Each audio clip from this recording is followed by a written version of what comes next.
আহাদুকুম আমালান আইয়ুদখিনাহু। আল্লাহ রাসূল সাল্লাল্লাহু আলাইহি ওয়াসাল্লাম বলেছেন, যখন কোনো বান্দা কোনো কাজ সুন্দরভাবে সুচারুভাবে যথাযথভাবে সম্পন্ন করে, আল্লাহ তাআলা ওই কাজটাকে পছন্দ করেন। সুবহানাল্লাহ পড়েন। তো রমজান মাসটাকে যদি আমরা সুন্দরভাবে যথাযথভাবে কাজে লাগাতে চাই, রমজান মাস আসার আর মাত্র 12 থেকে 13 দিন বাকি আছে। এই রমজান মাসকে কাজে লাগাতে হলে ভালো করে প্রস্তুতি নিতে। একটা সুন্দর উদাহরণ দিয়ে আমরা মূল আলোচনায় ঢুকে যাই। আমার বাবার, আমার ভাইরা, এই যে আজকের এই মাহফিল আয়োজন হলো, এই মাহফিল আয়োজনের জন্য মাহফিল কমিটি অনেক কষ্ট করেছে। এই যে প্যান্ডেল তারা বানিয়েছে, আমি আসার পরে যদি তারা প্যান্ডেল বানানো শুরু করতো, মাইক লাগানো শুরু করতো, তাহলে কি এখানে আর মাহফিল হতো? কি করেছে তারা? 20-25 দিন আগে পোস্টার বানিয়েছে, পোস্টার লাগিয়েছে, প্রচারণা চালিয়েছে। হয়তো 2-4 দিন আগে প্যান্ডেলের কাজ শুরু হয়েছে। একটা মাহফিলকে কেন্দ্র করে নানামুখী পরিকল্পনা, নানামুখী প্রস্তুতি গ্রহণ করা হয়। আপনার প্রস্তুতি এবং পরিকল্পনা যত সুন্দর, আপনার মাহফিল বাস্তবায়ন তত সুন্দর। রমজান মাস আমাদের সামনে সমাগত। রমজান আসার আগে যত সুন্দর প্রস্তুতি নেবেন, যত সুন্দর পরিকল্পনা গ্রহণ করবেন, আপনার রমজান তত বেশি সাকসেসফুল হবে ইনশাআল্লাহ। রমজান মাসকে আপনারা কাজে লাগাতে চান তো? কারা কারা কাজে লাগাতে চান না হাত তুলেন। দেখছেন, কমান্ডারের কমান্ড শোনার আগেই কাম শুরু। রমজান মাসকে আমি বলেছি কারা কারা কাজে লাগাতে চান না। আপনারা কি কাজে লাগাতে চান না? লাগাতে চান তো সবাই? আমার বাবারা, আমার ভাইয়েরা, কে যে কখন আমরা দুনিয়া থেকে চলে যাব আমরা কেউ জানি। গত বছরের রমজান মাসে আপনাদের এলাকায় অনেক মানুষ আপনাদের সাথে ছিল না? এদের মধ্যে কেউ কেউ দুনিয়া ছেড়ে চলে গেছে, এরকম কি আছে? আগামী বছরের রমজান আমরা পাবো কি পাবো না আমরা কি জানি? কারণ আমরা হঠাৎ করে দুনিয়া থেকে চলে যেতে পারি। চোখের পলকে আমরা লাশ হয়ে যেতে। চোখেরই পলকে তুমি হতে পারো লাশ, চিরতরে বন্ধ হবে তোমারই নিঃশ্বাস। চোখেরই পলকে তুমি হতে পারো লাশ, চিরতরে বন্ধ হবে তোমারই নিঃশ্বাস। হবে এলান তোমারই নাম মসজিদের মাইকে, বাড়িওয়ালা নাই রে বাড়ি নাই রে দুনিয়াতে, বাড়িওয়ালা নাই রে বাড়ি নাই রে দুনিয়াতে, বাড়িওয়ালা নাই রে বাড়ি নাই রে দুনিয়াতে, বাড়িওয়ালা নাই রে বাড়ি নাই রে দুনিয়াতে। ঠিক কিনা? এই বাড়িওয়ালা থাকবে না। আপনি যে নিজেকে বাড়িওয়ালা পরিচয় দেন, এই বাড়ি আমার, বাড়ি থাকবে, বাড়িওয়ালা থাকবে। চোখের পলকে আপনি লাশ হয়ে যেতে পারেন, হঠাৎ আপনার নিঃশ্বাস বন্ধ হয়ে যেতে পারে। আমাদের লাইফের কোনো guarantee. Every soul will take the test of death. প্রত্যেক প্রাণীকেই মরণের স্বাদ আস্বাদন করতে হবে। যেহেতু আমরা দুনিয়া থেকে চলে যাব, আর কে কখন যাব আমরা জানি। দেখেছেন, এখন আমরা এক ডিজিটাল যুগে বাস করি। বাংলাদেশে বসে গোটা পৃথিবীর খবর এখন নেওয়া যায় কি যায় না? বাংলাদেশে বসে গোটা পৃথিবীর খবর নেওয়া গেলেও আমরা কেউ জানি না আমাদের কার জন্য কাফনের কাপড় এসে দোকানে রেডি হয়ে আছে। জানেন আপনারা? কেউ জানি না। হঠাৎ করে গায়ে কাফনের কাপড় লেগে যেতে পারে। এজন্য আমার বাবারা, আমার ভাইয়েরা, রমজান মাস তো এখনো আমাদের সামনে সমাগত। আগে দোয়া করে নিচ্ছি আল্লাহ তাআলা যেন রমজান পর্যন্ত আমাদেরকে পৌঁছিয়ে দেন। হয়তো আর জীবনে কোনো রমজান না পেতে পারি। এই রমজানটাকে কাজে লাগাতে হলে সুন্দর একটি প্রস্তুতি আগে থেকেই নিতে হবে। রমজানের আগেই তো মাহফিলটা হলো। আজ 12টি বিষয় আপনাদেরকে সবক দিয়ে যাব। এই 12টি বিষয় মাহফিলে আজকের মাহফিল থেকে নিয়ে যান, তাহলে এই মাহফিল সার্থক সফল, আমাদের রমজানও সফল এবং সার্থক হবে ইনশাআল্লাহ। রমজানকে কারা কারা কাজে লাগাতে চান হাত তুলে আল্লাহকে দেখান তো ইনশাআল্লাহ। আল্লাহ হাতগুলো কবুল করেন। রমজান মাসকে যদি আপনারা কাজে লাগাতে চান, রমজান মাসকে উপলক্ষ করে, রমাদান আল করিমকে সামনে রেখে আপনাদের সকলকে 12টি প্রস্তুতি নেওয়ার ব্যাপারে আমি সাজেস্ট করব। জোরে কোন তো কয়টা? পেছন থেকে আওয়াজ আসে নাই।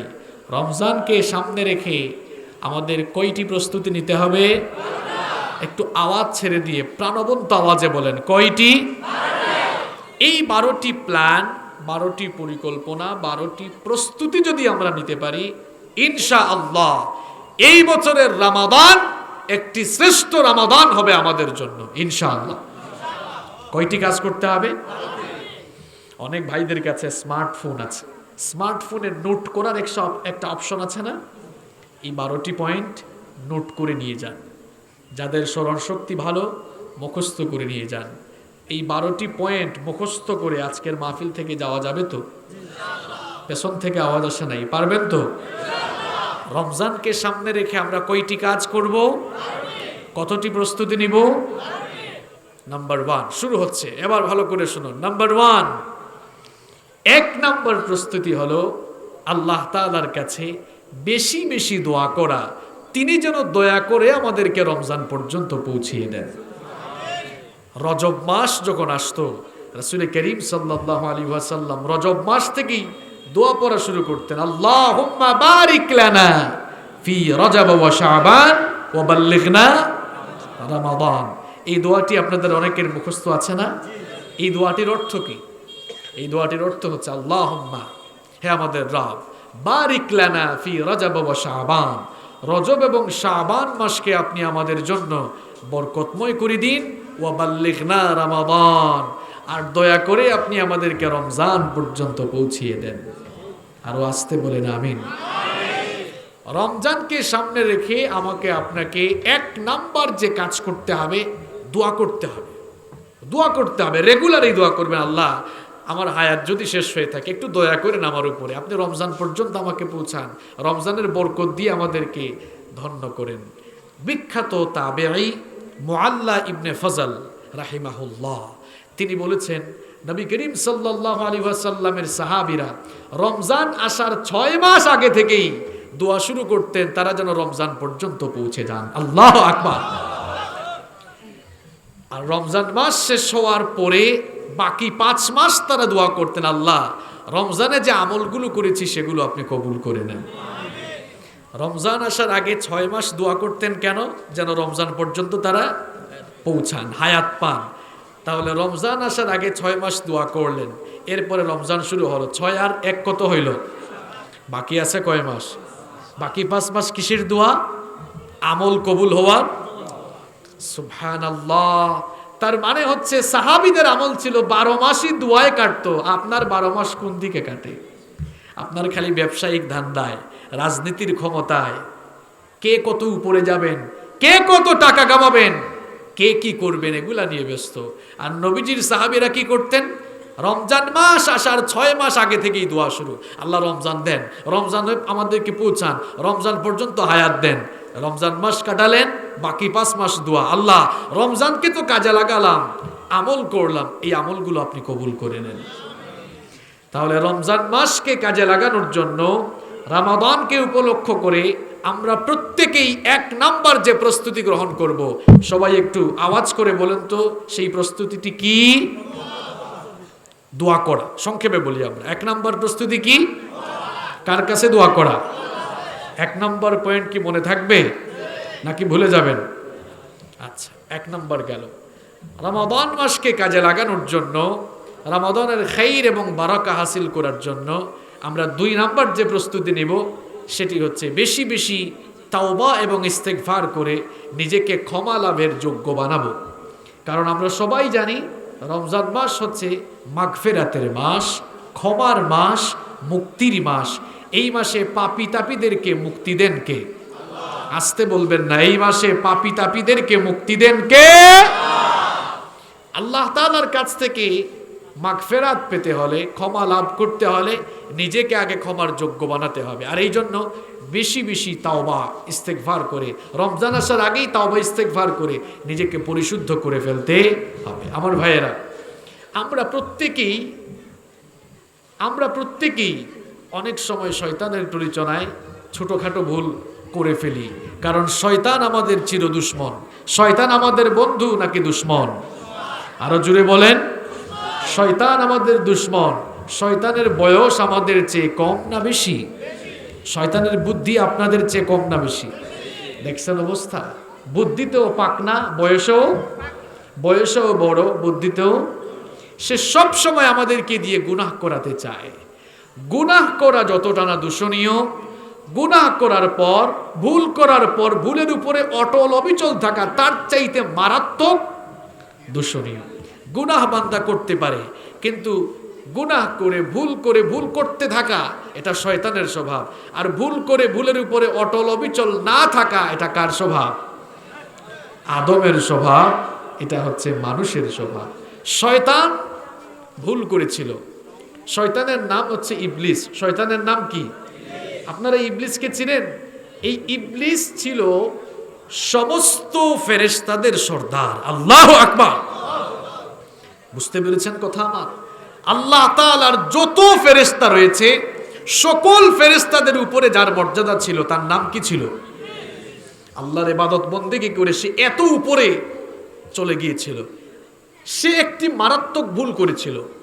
ওই ভুল করার পর ভুলের জন্য লজ্জিত হয়ে তাওবা করে নাই, মাফও চায় নাই। এই জন্য ফেরেশতার সর্দার থেকে হয়ে গেল শয়তানের। আমাদের সবার বাবা, পৃথিবীর সমস্ত মানুষের বাবা নামটা কি?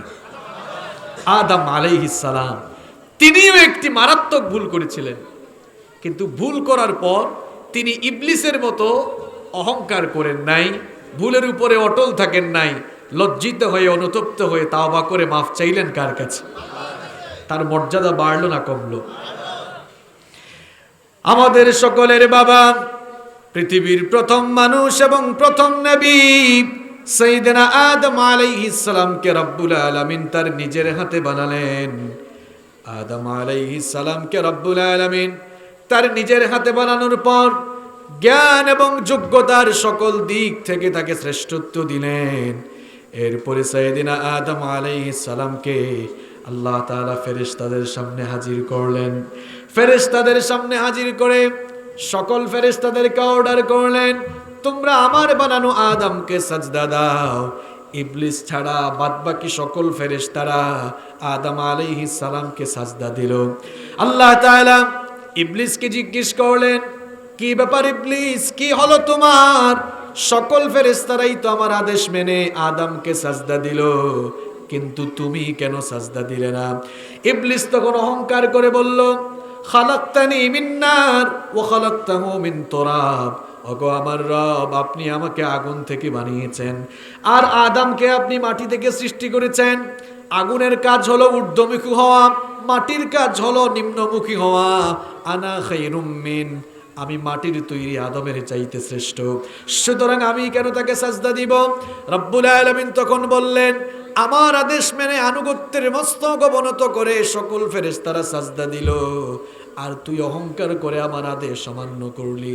ওরে ইবলিস, আজ থেকে তুই আমার জান্নাত থেকে বের হয়ে যা। আজ থেকে আমি তোকে মরদুদ বানিয়ে দিলাম, মালউন বানিয়ে দিলাম, অভিশপ্ত বানিয়ে দিলাম। আজ থেকে আমি তোকে জান্নাত থেকে বের করে দিলাম। ইবলিস তখন আল্লাহ তাআলাকে বলল, ওগো আমার রব, ঠিক আছে আমাকে জান্নাত থেকে বের করে দিচ্ছ, কিন্তু আমার একটা আবেদন আছে, তোমার কাছে আমি একটি আবেদন পেশ করতে চাই। আল্লাহ তাআলা বললেন, আমার কাছে তুই কি চাস? ইবলিস তখন বলেছিল, রব্বুল আলামিন কোরআনুল কারীমের ভেতরে তা তুলে দিয়েছেন, ক্বালা আনজিরনি ইলা ইয়াউমি ইউবাসুন।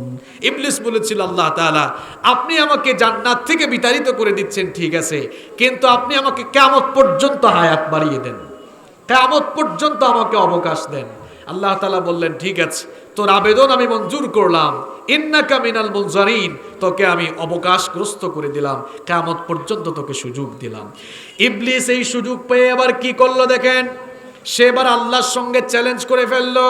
সে তখন বলেছিল, قال فبما أغويتني لأقعدن لهم صراطك المستقيم ثم لآتينهم من بين أيديهم ومن خلفهم وعن أيمانهم وعن شمائلهم ولا تجد أكثرهم شاكرين ইবলিস তখন বলল, ওগো আল্লাহ, যে আদমের কারণে তুমি আমাকে জান্নাত থেকে বের করে দিয়েছো, এই আদম এবং তার বংশধরদেরকে, এই আদম এবং তার সন্তানদেরকে সোজা রাস্তায় চলতে বাধা দেওয়া, হেদায়েতের পথে চলতে বাধা দেওয়াই হবে আমার প্রথম এবং প্রধান কাজ। এই আদম এবং তার বংশধরদেরকে কিয়ামত পর্যন্ত ধোঁকা দেওয়াই হবে আমার ভিশন আর মিশন। এদেরকে আমি সামন দিক থেকে, পেছন দিক থেকে, ডান দিক থেকে, বাম দিক থেকে, এক কথায় চতুর্দিক থেকে আমি তাদেরকে ওয়াসওয়াসা দিব, ধোঁকা দিব, প্ররোচনা দিব।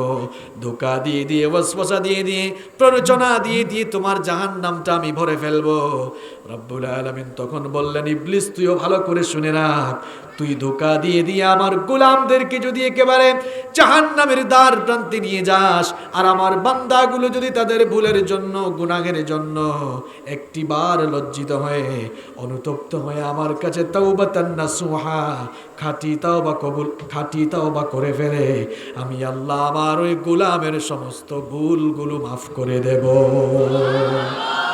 ইবলিস ভুল করে ভুলের উপরেই থাকলো, তার মর্যাদা বাড়লো নাকি লানত হলো, অভিশপ্ত হলো, বিতাড়িত হলো। আর আমাদের বাবা আদম আলাইহিস সালাম, তিনিও একটি ভুল করেছিলেন, কিন্তু ভুল করার পর ভুলের উপর থাকেন নাই, লজ্জিত হয়ে, অনুতপ্ত হয়ে তাওবা করেছিলেন কার কাছে? এই জন্য তার মর্যাদা বাড়িয়েছেন কে? আল্লাহ তাআলা সাইয়েদিনা আদম আলাইহিস সালামকে বানালেন। এরপরে আদম আলাইহিস সালাম থেকে তার স্ত্রী আমাদের মা হাওয়া আলাইহিস সালামকে বানালেন। এরপরে রব্বুল আলামিন বললেন, ওগো আদম, তুমি আর তোমার স্ত্রী আমার এই জান্নাতের ভেতরে সানন্দে বসবাস করো, কিন্তু খবরদার ওই গাছটার কাছে যেও না। ওই গাছটার কাছে যদি যাও, ক্ষতিগ্রস্তদের অন্তর্ভুক্ত হয়ে যাবা। সাইয়েদিনা আদম আলাইহিস সালাম, তিনি তার স্ত্রী আমাদের মা হাওয়া আলাইহিস সালামকে নিয়ে জান্নাতে সানন্দে বসবাস করছেন। ইবলিস তো জান্নাত থেকে বিতাড়িত হয়ে তার শয়তানি ভীষণ আর মিশন সেদিন থেকেই শুরু করেছিল। সে আমাদের বাবা আদম আলাইহিস সালাম আর আমাদের মা হাওয়া আলাইহিস সালাম, এই দুইজনকে ধোঁকা দিয়ে, ওয়াসওয়াসা দিয়ে, প্ররোচনা দিয়ে ওই নিষিদ্ধ গাছের কাছে নিয়ে গেল, এমনকি নিষিদ্ধ গাছের ফল ভক্ষণ করালো। আল্লাহ তাআলার এই আইন অমান্য করার কারণে বাবা আদম আলাইহিস সালাম এবং মা হাওয়া আলাইহিস সালামকে রব্বুল আলামিন জান্নাত থেকে বের করে দুনিয়াতে পাঠিয়ে দিলেন।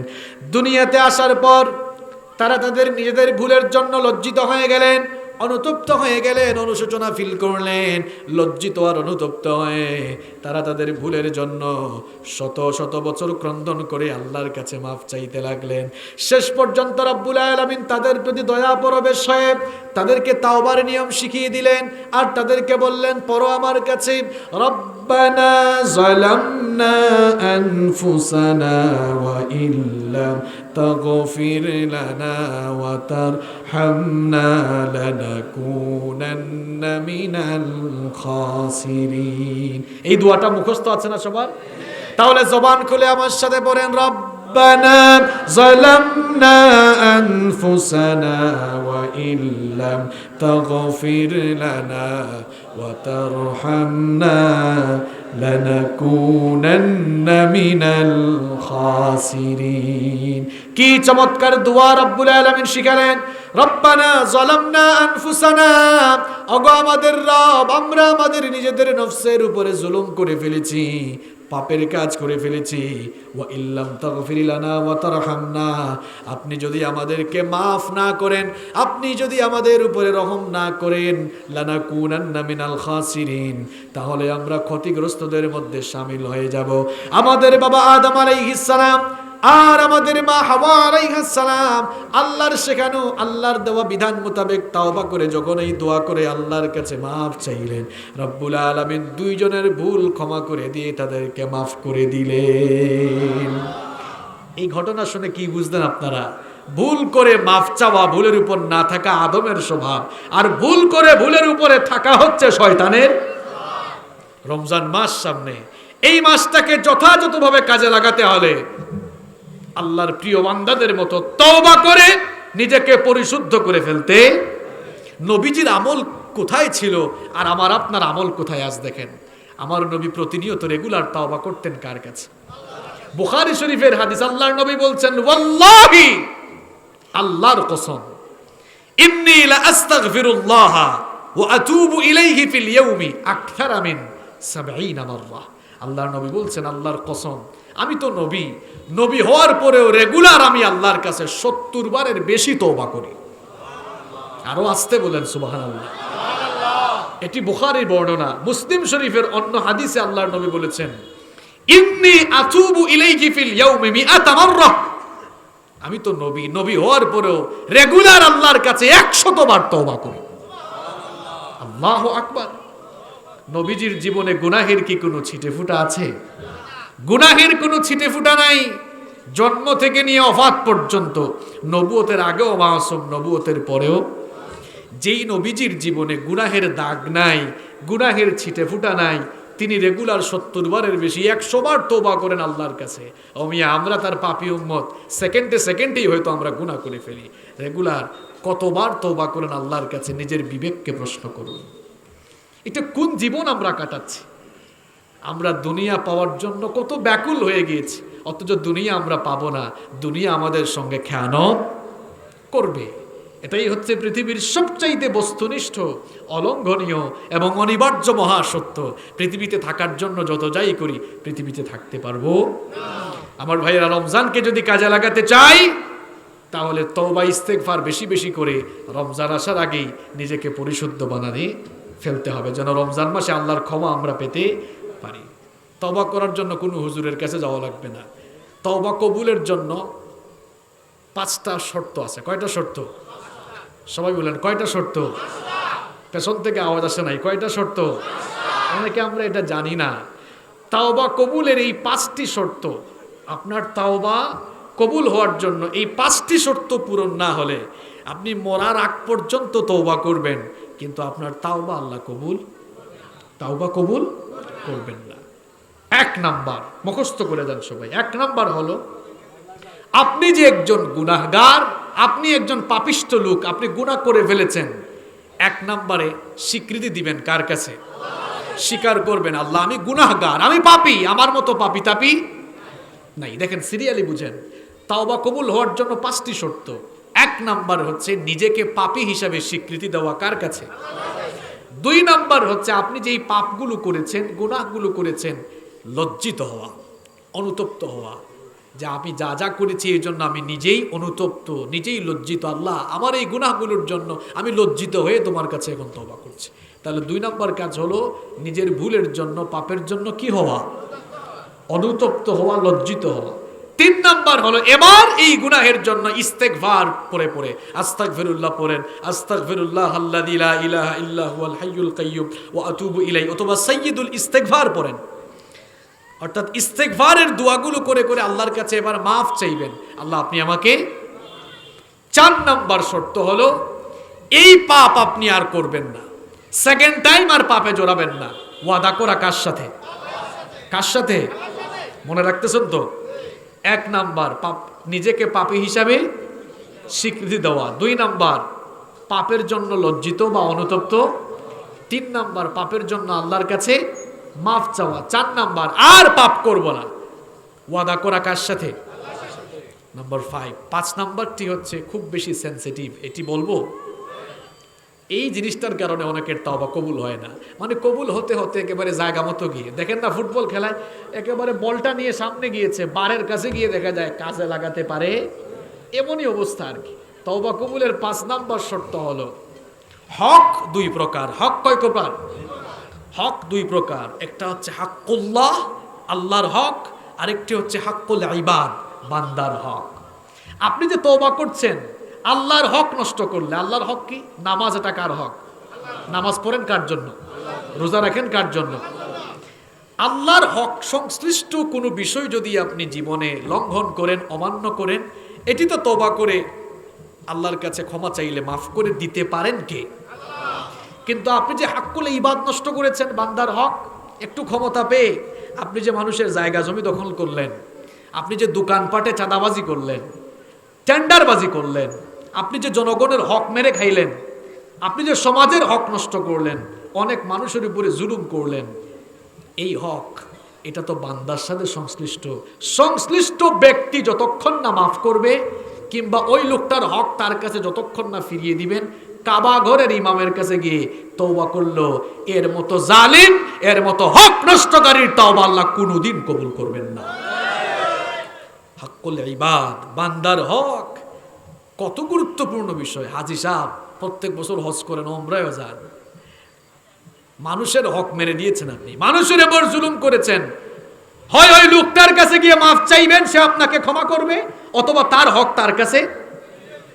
যদি এই দুইটা কাজ না করেন, কিয়ামতের দিনও জান্নাত নসিব হবে। এরা আটকাই ফেলবে, বলবে আল্লাহ এরে কোথায় দেন আপনি জান্নাত, এ তো আমার জায়গা জমি দখল করছে, জুলুম করেছে আমার উপরে। মানুষের উপরে জুলুম এটা মস্ত বড় অন্যায়। মানুষের হক নষ্ট করলে, আপনি ওই মানুষগুলো মাফ না করলে কিংবা তার হক তার কাছে ফিরিয়ে না দিলে আপনি ছাড়া পাবেন। তাহলে তাওবা কবুলের কয়টা শর্ত? এই 5টি শর্ত পূরণ করে তওবা করে ফেললে আপনার তওবা কবুল করবেন কে? আসুন রমজানকে সামনে রেখে তওবা করে নিজেদেরকে পবিত্র বানাবো আমরা ইনশাআল্লাহ। রমজানকে সামনে রেখে আমরা কয়টি প্রস্তুতি নিব? আপনাদের কষ্ট হচ্ছে না তো? কষ্ট হচ্ছে না তো? 12টি বলছি, কয়টা? 2টা। 1 নাম্বারটা কি? বেশি বেশি দোয়া করা। 2 নাম্বার হচ্ছে তওবা ইস্তেগফার করে নিজেকে ক্ষমা লাভের যোগ্য বানানো। নাম্বার 3 নাম্বার হচ্ছে রমাদানের একটি কাউন্টডাউন এখন থেকে শুরু করা। যুবক ভাইরা তো কাউন্টডাউন বুঝছো তাই না? হিসাব নিকাশ শুরু করে দেওয়া। কোনো একটি জিনিসের হিসাব নিকাশ যখন বেশি হয়, এর প্রতি মানুষের আগ্রহ, উৎসাহ, উদ্দীপনা বাড়ে না কমে? যারা ফেসবুক চালান, পারলে মাঝে মাঝে স্ট্যাটাস দিবেন, রমজানের আর 12 দিন বাকি, রমজানের আর 10 দিন 7 ঘন্টা 13 মিনিট 15 সেকেন্ড বাকি। এই যে আপনি একটা বার্তা দিচ্ছেন, একটা মেসেজ দিচ্ছেন, একটা পোস্ট করছেন ফেসবুকে, এটা অনেকে দেখে কি দেখে না? তাহলে রমজানের প্রতি মানুষের আগ্রহ, উদ্দীপনা, উৎসাহ বাড়বে না কমবে? সবাই ভাববে বুঝছি রমজান মাস চলে এসেছে, রমজানের প্রতি মানুষের উৎসাহ, আগ্রহ আরো। আমি নিজেই তো আমার অফিসিয়াল পেজকে, আপনারা যারা ফলো করেন আপনারা দেখবেন কয়েকদিন পর পর আমি নিজেও আমার অফিসিয়াল পেজে পোস্ট করি রমজানের আর এতদিন। যুবক ভাইরা মাঝে মাঝে দেওয়া যাবে তো? কাউন্টডাউন শুরু করেন যে রমজানের আর 12 দিন বাকি, 11 দিন বাকি। আপনি যদি হিসাব নিকাশ শুরু করেন, দেখেন না ঈদ আসার আগে মানুষেরা কি হিসাব নিকাশ, ঈদের আর 5 দিন, ঈদের আর 4 দিন। একটা জিনিস নিয়ে যখন হিসাব নিকাশ মানুষ করে, বোঝা যায় যে এটার প্রতি গুরুত্ব মানুষের বাড়ে না কমে? তাহলে রমজানকে সামনে রেখে আমরা প্রত্যেকেই রমজানকে কাজে লাগানোর জন্য 3 নম্বর প্রস্তুতি নিব, আমরা কাউন্টডাউন করব। বিশেষ করে যুবক ভাইদেরকে, ছাত্র ভাইদেরকে বলতে চাই, ফেসবুকটাকে এখন রমজানময় করে ফেলতে হবে। পারা যাবে তো ইনশাআল্লাহ? আল্লাহ তৌফিক দান করেন। কয়টা বললাম? নাম্বার 4 নাম্বার হচ্ছে রমাদানকে সামনে রেখে, রমাদানকে উপলক্ষ করে রমাদান সংক্রান্ত জ্ঞান অর্জন করা। বিশেষ করে আপনারা সবাই সূরাতুল বাকারা এর 183 থেকে 185 নম্বর আয়াত মুখস্থ করেন। 183 থেকে কত? এই একটি রুকু বাসায় অনুবাদ সহ ব্যাখ্যা সহ পড়বেন, কারণ এই রুকুতে আল্লাহ তাআলা রমাদান সংক্রান্ত ডিটেইলস আলোচনা করেছেন। রমজান সংক্রান্ত হাদিসগুলো পড়বেন, রমজান সংক্রান্ত মাসআলা মাসাইলগুলো জেনে নেবেন, রমজানের জ্ঞান অর্জন করবেন। প্রয়োজনে নোয়াখালীতে, ঢাকায় গেলে আপনারা রমজান সংক্রান্ত ছোট ছোট বই আছে না, আপনারা হাজার হাজার টাকার রমজানে খরচ করতে পারেন, বাসায় খরচ কিনতে পারেন। কয়েকশো টাকা খরচ করে রমজানের 4-5টা বই কিনতে পারবেন না? কিনে নিজে পড়বেন, বাসার সবাই মিলে পড়বেন, জুড়ে জুড়ে পড়বেন, একজন পড়বেন সবাই শুনবে। এভাবে রমজান নিয়ে ঘরের মধ্যে যত আলোচনা হবে, রমজানের প্রতি উৎসাহ উদ্দীপনা তত পারবে। এটা কয় নাম্বার প্রস্তুতি? মনে থাকবে তো? নাম্বার 5 নাম্বার হচ্ছে, যদি আপনি এই রমজানকে ভালো করে কাজে লাগাতে চান, এই ফিলিংস অন্তরে রাখবেন, এটি হচ্ছে আপনার জীবনের শেষ।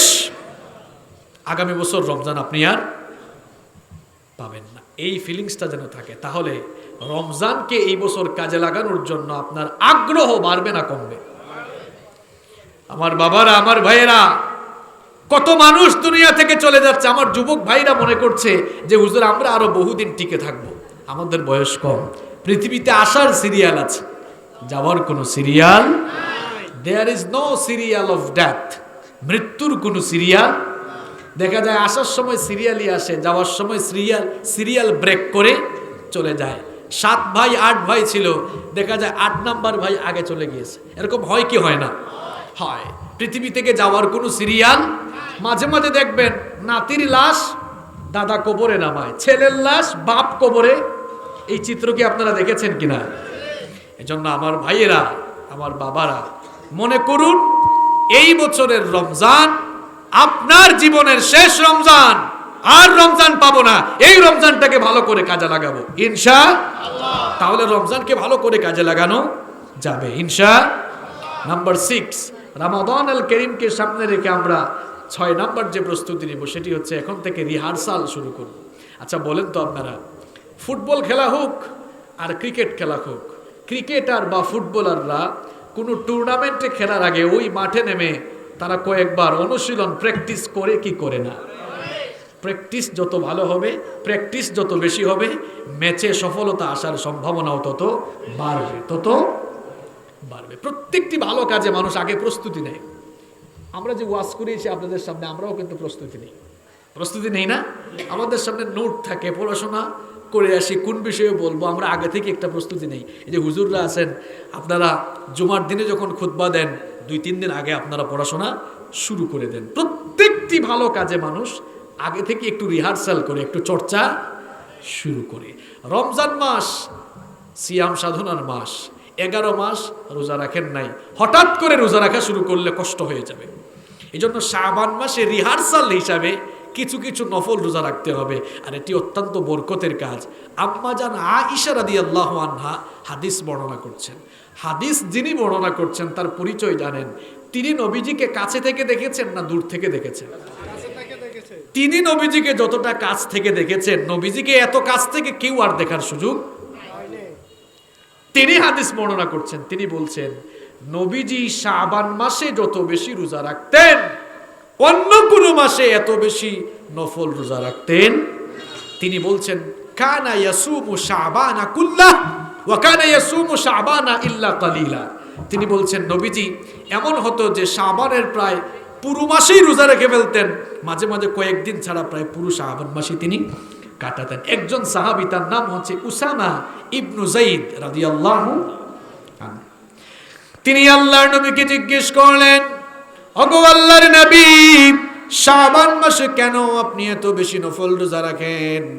আল্লাহর নবী তখন বললেন, যালিকা শাহরুন তুরফাউ ফীহিল আমালু ইলা রাব্বিল আলামিন। ও আমার সাহাবী উসামা ইবনু যায়েদ, শোনো, এই মাসটি হচ্ছে সেই মাস, এই মাসে রব্বুল আলামিনের কাছে বান্দার বার্ষিক আমলনামাগুলো ফেরেশতারা পেশ করে। আমাদের আমলনামা আল্লাহর কাছে 3টি পদ্ধতিতে 3টি সময়ে পেশ করা হয়। কয়টা পদ্ধতিতে?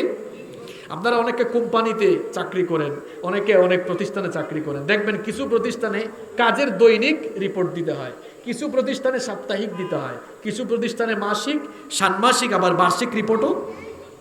আমরা যে দুনিয়ায় কাজ কারবার করি এগুলো সব রেকর্ড করে রাখার দায়িত্ব দেওয়া হয়েছে ফেরেশতাদেরকে। আর ফেরেশতারা আমাদের এই কাজ কারবার, আমাদের আমলনামা, আমাদের কাজগুলোর রিপোর্ট আল্লাহর কাছে কয়টা সময়ে পেশ করে? জোরে কোন কয়টা? 1 নাম্বার হচ্ছে রেগুলার আমলের হিসাব দেওয়া হয়, 2 নাম্বার হচ্ছে সপ্তাহে 2 দিন সোমবার এবং বৃহস্পতিবার, 3 নাম্বার হচ্ছে বার্ষিক রিপোর্ট দেওয়া হয়। এটা কোন মাসে দেওয়া হয়? কে বলতে পারবেন বার্ষিক রিপোর্টটা কোন মাসে দেওয়া হয়? ইয়েস, শাবান মাসে। এই মাসে আমাদের প্রত্যেকের 1 বছরের, গত 1 বছরের আমলনামা ফেরেশতারা আল্লাহর সামনে তুলে ধরবে। আল্লাহু আকবার। আল্লাহর নবী বললেন, ফা উহিব্বু আন ইউরফা আমালি ওয়া আনা সাইমুন। আমি পছন্দ করি আমার আমলনামা আল্লাহর সামনে যখন তুলে ধরা হবে আমি যেন তখন রোজাদার থাকি, কারণ রোজা হচ্ছে আল্লাহর পছন্দের একটি ইবাদত। একটা উদাহরণ দেই বোঝাবার জন্য। মনে করুন আপনি একটা কোম্পানিতে চাকরি করেন, অডিট করতে ঊর্ধ্বতন কর্মকর্তারা এসেছে, আপনি রেগুলার মনোযোগ দিয়ে কাজ করেন, কিন্তু যেদিন পরিদর্শনের জন্য এসেছে, এসে দেখলো আপনি সেদিন ফোন করতেছেন, কাজ ছুঁইয়া অন্য কিছু নিয়ে ব্যস্ত। বলেন পরিদর্শনে যারা আসছে আপনার প্রতি তাদের আন্তরিকতা বাড়বে না কমবে?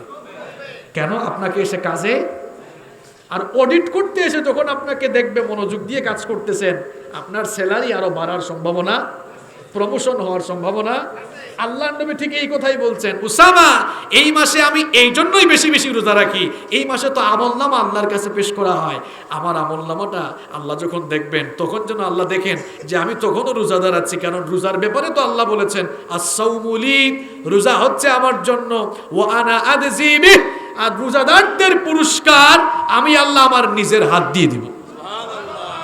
সুবহানাল্লাহ। যারা পড়লেন না বাড়ি গিয়ে বলিয়েন আল্লাহ তাআলা বলছেন সমস্ত আমলের পুরস্কার ফেরেশতাদের হাত দিয়ে দেওয়া। মনে করুন এখানে আজকে যদি কোনো প্রতিযোগিতা হতো, এখন 1 2 3 first prize, second prize, third prize থাকতো, তো প্রথম পুরস্কারটা আপনারা কি প্রধান অতিথির হাত দিয়ে দেন না বিশেষ অতিথির হাত দিয়ে দেন? হ্যাঁ, বুঝতে পেরেছেন। এখন আল্লাহ তাআলা কিয়ামতের দিন আমাদের সমস্ত আমলের প্রতিদান ফেরেশতাদের হাত দিয়ে দেওয়া হবে পুরস্কার, কিন্তু একমাত্র ইবাদত ইল্লা সাওম, রোজা ছাড়া। আল্লাহ তাআলা বলছেন রোজা তো আমার জন্য, এই জন্য রোজাদারের পুরস্কার আমি আল্লাহ আমার নিজের হাত দিয়ে দিব। অন্য রিওয়ায়াতে এসেছে ওয়া আনা উজজা বিহি, রোজার পুরস্কার আর কিছুই না, রোজার পুরস্কার আমি আল্লাহ নিজেই হয়ে যাব। এক বাদশা বিয়ে করছে 4টা, ঘটনা একটা শোনাই, কষ্ট হচ্ছে আপনাদের? এক বাদশা বিয়ে করছে কয়টা? 4টা। একদিন চারো বউকে ডাকছে, দেখে বলল এই তোমরা আমার কাছে কে কি চাও বলো তো। প্রথম বউটা বলছে মহামান্য বাদশা আপনার তো অনেকগুলো রাজপ্রাসাদ আছে, একটা আমাকে দেন। তিনি বললেন যাও দিলাম। দ্বিতীয় বউকে বললেন কি তুমি কি চাও? দ্বিতীয় বউ বলল আপনি আমারে কিছু ধন সম্পদ দিয়ে দেন, দিলাম। তৃতীয় বউ বলল তুমি কি চাও? সে বলল আমাকে কিছু জায়গা জমি দিয়ে দেন, দিলাম। 4 নম্বর বউকে বললেন কি ছোট বউ তুমি কি চাও? কয় আমি শুধুমাত্র আপনাকে। বাদশা তো অবাক, কিরে সবাই তো কিছু কিছু চাইলো কিন্তু এত অন্য কিছু চাইলো না, আমারে চায়, মানেটা কি? বললেন তুমি অন্যদের মতো কোনো কিছু আমার কাছে চাও নাই কেন? তার চতুর্থ স্ত্রী ছোট বউ বলল মহামান্য বাদশাহ জাহাপনা আপনার এই 3টা বউ 3টাই বোকা, আমি এদের মতো বোকা না। আমি চিন্তা করে দেখলাম আমি যদি বলি আমি আপনাকে চাই আর আপনি যদি মেনে নেন, আমি আপনাকে পেলে আপনার ধন সম্পদ, জায়গা জমি, রাজপ্রাসাদ সব তো অটোমেটিক আমার হয়ে যাবে। এই জন্য স্পেসিফিক অন্য কিছু না চেয়েছি আপনাকে। আপনাকে পাওয়া মানেই আপনার সব কিছু। তো রোজার পুরস্কার যদি আল্লাহ হয়ে যান তাহলে জান্নাত আর পাওয়ার আশা করা লাগবে? আশা তো থাকবে, কিন্তু আল্লাহকে পেয়ে গেলে আল্লাহর জান্নাত, আল্লাহর নেয়ামত, আল্লাহর সব কিছু অটোমেটিকই আমাদের হয়ে। আল্লাহ তাআলা বলছেন রোজার পুরস্কার বান্দার জন্য আমি নিজেই হয়ে যাব। সুবহানাল্লাহ। আল্লাহর নবী বলছেন রোজা যেহেতু আল্লাহর পছন্দের ইবাদত, আর এই মাসে আমাদের বার্ষিক রিপোর্ট আল্লাহর সামনে পেশ করা হয়, এজন্য আমি এই মাসে বেশি বেশি রোজা রাখি। আমার বাবারা, আমার ভাইয়েরা, বলছিলাম রমজানকে উপলক্ষ করে এই মাসে প্রস্তুতি হিসাবে, রিহার্সাল হিসাবে কিছু নফল রোজা আমরা রাখবো তো ইনশাআল্লাহ। এই মাসে নফল রোজার ফজিলত কম না বেশি? রাখবেন তো সবাই? বিশেষ করে মা বোনদেরকে বলতে চাই আপনাদের কাজা রোজাগুলো থাকলে এখন সেগুলোকে আপনারা আদায় করে ফেলতে পারেন। রিহার্সালও হয়ে গেল, কাজাও। কষ্ট হচ্ছে নাকি আপনাদের? আচ্ছা, কয়টা বললাম? 6টা। নাম্বার 7, রমজানকে উপলক্ষ করে, রমজানকে সামনে রেখে আমাদের 7 নম্বর প্রস্তুতি হওয়া দরকার বেশি বেশি ইবাদত করার মন মানসিকতা তৈরি করতে। আপনাদের নোয়াখালীতে মনে হয় নাই, আমাদের চট্টগ্রামে আন্দরকিল্লায় দেখলাম কিছু কিছু জায়গায় পোস্টার লাগাইছে এই মসজিদে 1 সপ্তাহে তারাবির খতম হবে। দেখছেন অবস্থা? মানে এখানে তারাবি হবে না, এখানে তাড়াতাড়ি হবে। কি হবে? আমাদের দেশে কিছু জায়গায় দেখবেন তারাবাড়ি শুরু হয়, শুধু প্রথমে কিছু বোঝা যায় আর লাস্টে গিয়ে তুরহামুন, তাফালুন আর তাআলামুন বোঝা যায়, মাঝখানে কিছু বোঝায়। মাঝখানে প্রথমে বোঝা যায় আলিফ লাম মিম উলাইকা হুমুল মুফলিহুন। কি ঠিক বলছি? এরা তারাবি পড়ে না, এরা তাড়াতাড়ি করে। এরা কি করে? কুরআন নাজিলের মাসে কুরআন নিয়ে ফাইজলামি, এটা হচ্ছে সবচাইতে বড় সীমা লঙ্ঘন আল্লাহর সাথে। কিছু কিছু কমিটিও বলে হুজুর তাড়াতাড়ি মারেন, আপনার ভালো না লাগলে চলে যান। হারামাইন শরীফাইনে কিভাবে পড়ে আপনারা দেখেন তো। যারা হজে ওমরায় গিয়েছেন, যারা ওমরা করেছেন, রমজানে যারা ওখানে ইতিকাফ করেছেন দেখেছেন। যাদের যাওয়ার সুযোগ হয় না, ফেসবুকে হারামাইন শরীফাইন একটা পেজ আছে, অফিসিয়াল পেজ আছে, সেখানে ফলো করবেন। কি চমৎকার করে ধীরে ধীরে তারা কোরআন পড়ে। কোরআনকে এরকম ধীরে ধীরেই পড়তে, আপনার ভালো না লাগলে আপনি চলে যান। বেশি বেশি ইবাদত করার মন মানসিকতা এখন থেকে ঠিক করতে হবে। এই মাসে বেশি বেশি ইবাদতের মন মানসিকতা এই জন্যই ঠিক করবেন, কারণ রমজান মাসে ইবাদতের ফজিলত অন্যান্য মাসের চাইতে কম না বেশি? বিশ্বনবী সাল্লাল্লাহু আলাইহি ওয়াসাল্লাম বলেছেন, রমজান মাসে ইবাদতের এত বেশি ফজিলত রয়েছে, এই মাসে যখন কোনো বান্দা একটি ফরজ আদায় করে, অন্য মাসের 70টি ফরজের সমান সওয়াব আল্লাহ আমলনামায় দান করে দেন। রমজান মাসে যখন কোনো বান্দা একটি নফল ইবাদত আদায় করে, অন্য মাসের ফরজের সমান সওয়াব আমলনামায় দেওয়া হয়। এই মাসে যদি কেউ একটা উমরা করে, কবুল হজের সওয়াব আল্লাহ আমলনামায় দান করে দেন। খালি সুবহানাল্লাহ পড়ে গেলে চলবে না। রমজানে একটা ফরজ আদায় করলে অন্য মাসের কয়টা ফরজের সমান সওয়াব? মনে করুন যোহরের নামাজ আদায় করছেন, যোহরের নামাজ কয়টা ফরজ? কথা বলেন, কয়টা ফরজ? অন্য মাসে, এখন শাবান মাসে একটা ফরজ আদায় করলে একটা ফরজের সওয়াব। কিন্তু রমজান মাসে গিয়ে যখন এই ফরজ নামাজ আদায় করবেন, তখন 70 বার যোহরের নামাজ পড়লে যে সওয়াব, সেই সওয়াব আল্লাহ আমলনামায় দিবেন। একটা ফরজে কতটা ফরজের সওয়াব? একটা নফল অন্য মাসের ফরজের। তো যেই মাসে ইবাদতের দাম এত বেশি, এই মাসে ফরজ, সুন্নত, ওয়াজিব, নফল কোনো কিছু কি ছাড়া যাবে? তাহলে এখন থেকে প্রস্তুতি নিব, রমজানে আমরা বেশি বেশি ইবাদত করব, কোনো ইবাদতকে আমরা ছোট করে দেখব না ইনশাআল্লাহ। নাম্বার 8, রমাদানকে সামনে রেখে আমরা 8 নাম্বার প্রস্তুতি নিব, গত বছরের যাদের কাজা এবং কাফফারা রয়েছে, সেই কাজা এবং কাফফারা আদায় করতে হবে। কারণ এক বছরের কাজা কাফফারা রেখে অন্য বছরের রোজা শুরু করা যায় না। কারো কাজা কাফফারা থাকলে কাজা কাফফারাগুলো আদায় করে ফেলতে হবে। মা বোনদের কাজা হয়ে থাকে, মা বোনদেরকে বলবো যে আপনারা আপনাদের কাজা রোজাগুলো রমজান শুরু হওয়ার আগে সম্পন্ন করে ফেলুন। এটি হচ্ছে রমজানকে উপলক্ষ করে আমাদের 8 নম্বর প্রস্তুতি। নাম্বার 9, রমাদানকে উপলক্ষ করে আমাদের 9 নম্বর যে প্রস্তুতি হবে, সেটি হচ্ছে এই রমজান মাসকে আমরা আত্মগঠনের মাস হিসাবে গ্রহণ করব ইনশাআল্লাহ। রমজান মাস আল্লাহ দিয়েছেন নিজেকে তৈরি করার জন্য, প্রস্তুত করার জন্য। রমজানের একটি মাস ট্রেনিং গ্রহণের মাস। আচ্ছা বলেন তো আপনারা, ট্রেনিং গ্রহণ করার পর দায়িত্ব শুরু হয় না দায়িত্ব শেষ হয়? আমার কথা বুঝেন না আপনারা?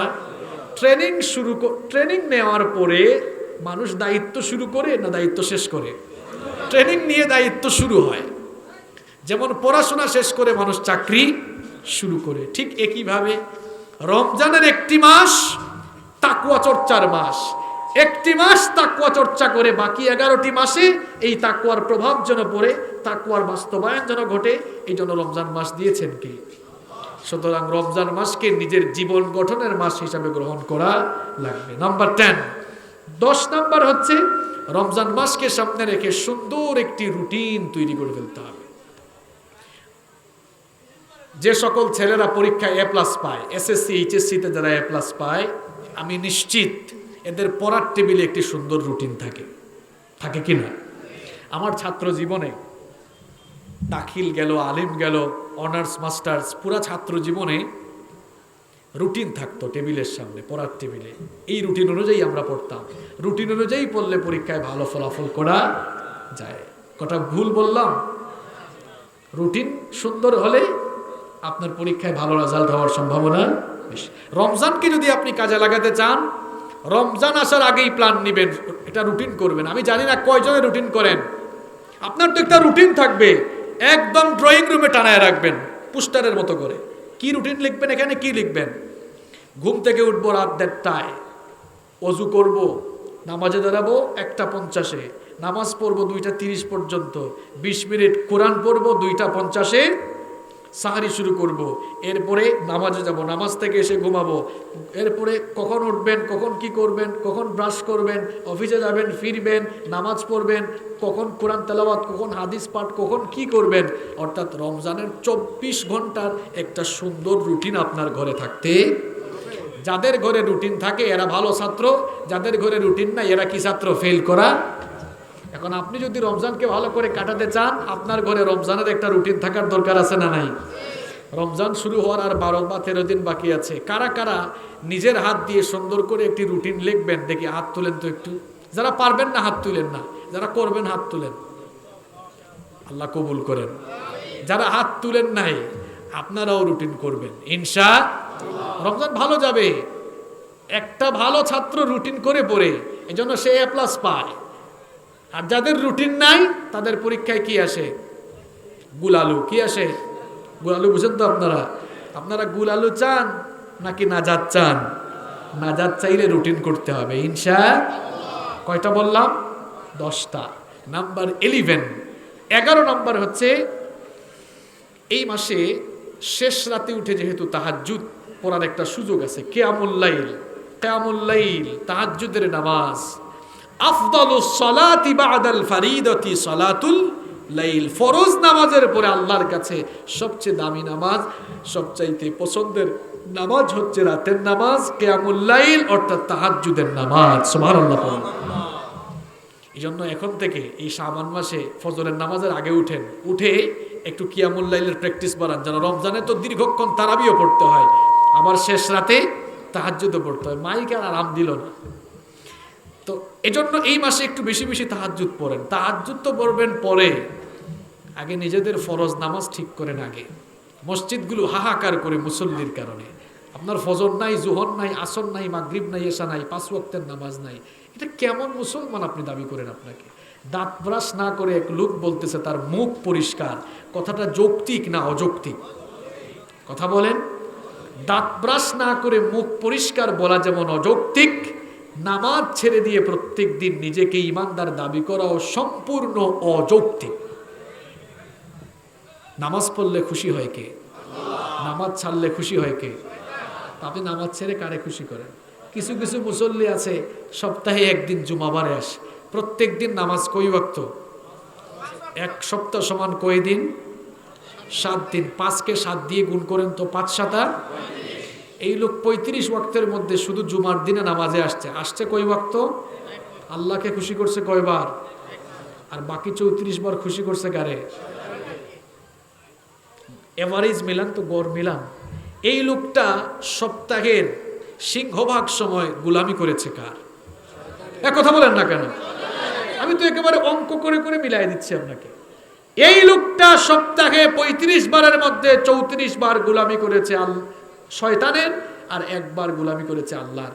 নিজেকে দাবি করে সে আল্লাহর গোলাম, আসলে সে আদৌ আল্লাহর গোলাম হতে পারেনি, সে নিজেকে শয়তানের গোলাম বানিয়ে রেখেছে। ঠিক বললে হবে না। যদি নিজেকে আল্লাহর গোলাম বানাতে চান, 1 ওয়াক্তের নামাজ আমরা ছাড়বো না ইনশাআল্লাহ। রমজানকে উপলক্ষ করে 11 নম্বর প্রস্তুতি হবে, আমরা এখন থেকে কিয়ামুল লাইলের প্র্যাকটিস শুরু করে দেব ইনশাআল্লাহ। অনেক কষ্ট হয়েছে আপনাদের, 12 নম্বরে এসেছে। 12 নম্বরে হচ্ছে এই রমজান মাসের মর্যাদা বেড়েছে কিসের কারণে বলেন তো? এটি হচ্ছে শাহরুল কোরআন, এটি কোরআনের মাস। কিসের মাস? এই কোরআন আমরা এখনো অনেকে বিশুদ্ধ করে পড়তে পারি না, এখনো শুদ্ধভাবে সহিভাবে কোরআন আমরা পড়তে পারি না। রমজান মাস আসতেছে, এই রমজান মাসকে উপলক্ষ করে এই মাসটাকে আপনি কোরআন শিখার মাস হিসাবে গ্রহণ করুন, যেন এই মাসে আপনি কোরআন শিখতে পারেন। 40 বছর 50 বছর হয়ে গেল আপনাদের, যুবক ভাইয়েরা 20 বছর 25 বছর হয়ে গেল, এখনো কারো কোরআন শিখতে পারলেন না। কোরআন শিখা ফরজ না নফল? কোরআন শিখা ফরজ না নফল? আপনি কোরআন শিখতে পারলেন না। কোরআন শিখতে না পারা হচ্ছে জীবনের সবচাইতে বড় ব্যর্থতা, জীবনের সবচাইতে বড় লস। কোরআনের কারণে রমজানের দাম বেড়েছে। এই কোরআন যদি আপনার জীবনের সাথে লাগে, আপনারও দাম বাড়বে না কমবে? এজন্য রমজানকে সামনে রেখে, বয়স যা হওয়ার হয়েছে অসুবিধা নাই, অনলাইনে পারেন আর অফলাইনে পারেন, আমরা সবাই কোরআন শিখা শুরু করে দিব ইনশাআল্লাহ। কয়টা কাজের কথা বলছি? মাহফিলে শুধু স্লোগান দেওয়া ওয়াজের বিপরীতে আমলের ওয়াজগুলো এখন বেশি দরকার আছে। স্লোগানেরও দরকার, আমলেরও, দুইটাই দরকার। কিন্তু রমজান মাস সামনে, এই মাসটাকে কাজে লাগাতে হবে। কাজে লাগাতে হলে কয়টা কাজের সাজেশন দিলাম? এই 12টি কাজ যে বললাম, বলেন তো এই 12টি কাজ যদি করতে পারি, আমাদের রমজান ভালো কাটবে না খারাপ কাটবে? ভালো মানি, এর চেয়ে ভালো আর হবে? আসুন একটু রিভাইজ দেই। 1 নম্বর কি বলেছিলাম? বেশি বেশি দোয়া করা। কিসের জন্য? আল্লাহ আরো টাকা পয়সা দেন। আল্লাহ আপনি আমাদেরকে রমজান পর্যন্ত পৌঁছান। আপনি আমাদেরকে রমজানের বরকত দেন, বলেন আমিন। 2 নাম্বার, তওবা ইস্তেগফার করে নিজেকে ক্ষমা লাভের যোগ্য বানানো। 3 নাম্বার, এখন থেকে রমজানের একটি কাউন্টডাউন হিসাব নিকাশ শুরু করে দেওয়া। 4 নাম্বার, রমজান সংক্রান্ত জ্ঞান অর্জন করা। 5 নাম্বার হচ্ছে এই রমজানকে জীবনের শেষ রমজান মনে করা। এরপরে 6 নাম্বার হচ্ছে রমজান আসার আগে রিহার্সাল হিসাবে এই মাসে বেশি বেশি নফল রোজা রাখা। 7 নাম্বার হচ্ছে বেশি বেশি ইবাদত করার মন মানসিকতা তৈরি করা। 8 নাম্বার হচ্ছে বিগত বছরের কাজা কাফারা থাকলে সেগুলো কমপ্লিট করা। 9 নাম্বার হচ্ছে রমজানকে আত্মগঠনের মাস হিসাবে গ্রহণ করা। 10 নাম্বার হচ্ছে সুন্দর একটি রুটিন তৈরি করা। 11 নাম্বার হচ্ছে কিয়ামুল লাইল এবং তাহাজ্জুদ করে করে রমজানের জন্য প্রস্তুতি গ্রহণ করা। নাম্বার 12, কোরআনের মাসে কোরআন শেখার প্রত্যয় প্রতিজ্ঞা গ্রহণ করা। এই 12টি কাজ করলে আমাদের রমজান অনেক সুন্দর, যথাযথ এবং ভালোভাবে কাটবে ইনশাআল্লাহ। আল্লাহ তাআলা আপনার কাছে আমরা দোয়া করছি, আমরা আপনার কাছে তৌফিক কামনা করছি। এই 12টি প্রস্তুতি নিয়ে বছরের সবচাইতে শ্রেষ্ঠ মাসে প্রবেশ করার তৌফিক আপনি আমাদেরকে দান করে দিন। মাহে রমজান এলো বছর ঘুরে, মুমিন মুসলমানের দারে দারে। মাহে রমজান এলো বছর ঘুরে, মুমিন মুসলমানের দারে দারে। রহমতের বাণী নিয়ে, মাগফিরাতের পয়গাম নিয়ে, রহমতের বাণী নিয়ে, মাগফিরাতের পয়গাম নিয়ে এলো সবার মাঝে আবার ফিরে। মাহে রমজান এলো বছর ঘুরে, মুমিন মুসলমানের দারে দারে। মাহে রমজান এলো বছর ঘুরে, মুমিন মুসলমানের দারে দারে। পড়েন আলহামদুলিল্লাহ। এই 12টি প্রস্তুতি নিয়ে আমরা রমজান মাস শুরু করব ইনশাআল্লাহ। আল্লাহ তাআলা আমাদের সকলকে সেই তৌফিক দান করুন। আমরা সবাই বলি আমিন। হাদা মা ইনদি ওয়াল ইলমু ইনদাল্লাহ, আলাইহি তাওয়াক্কালতু ওয়া ইলাইহি উনীব। ওয়াসসালামু আলাইকুম ওয়া রাহমাতুল্লাহি ওয়া বারাকাতুহু।